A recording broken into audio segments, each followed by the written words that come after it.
Russia teeters on the brink of economic collapse as Ukraine's relentless long-range strikes target critical infrastructure, plunging the nation into chaos. Fuel shortages are worsening, with long queues forming at gas stations, and a sharp decline in the stock market has investors on edge.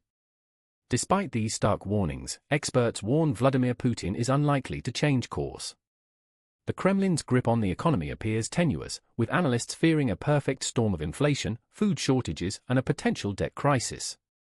As the situation spirals out of control, international observers are watching with bated breath.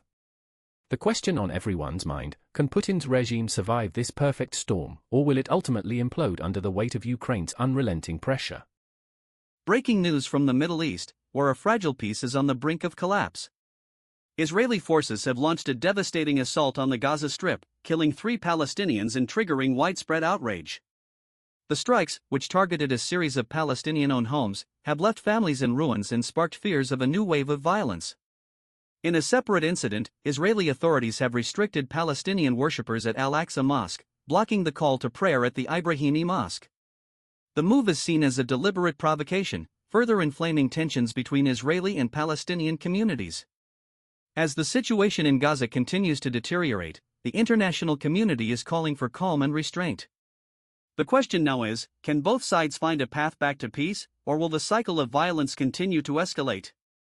Breaking news tonight, as a high-profile apology is issued in the wake of contentious claims against local critics of a proposed AI data center. Shark Tank investor Kevin O'Leary has been at the center of a heated debate, with allegations of Chinese funding linked to opponents of his project. But in a surprise reversal, those claims have been thoroughly debunked. Fox News and Fox Business have now issued retractions, admitting there was no evidence to support the explosive allegations. In a 45-second statement, the network acknowledged the error, emphasizing the importance of fact-based reporting. This development marks a significant shift in the ongoing debate over the proposed data center, as critics and supporters alike seek clarity on the project's future. The controversy highlights the need for transparency and accountability in the face of emerging technologies. Breaking news from the Balkans, where thousands of protesters have taken to the streets in Serbia's Kraljevo, dismissing President Aleksandar Vucic's pledge to resign. The embattled leader announced his intention to step down, but demonstrators remain skeptical, demanding systemic change and an end to corruption. Eyewitnesses report a sea of protests stretching through the city, with chants of Vucic out, echoing through the air. Protesters claim the resignation is too little, too late, and that the president's departure won't bring the reform they're demanding. As the standoff continues, tensions simmer in a country already on edge.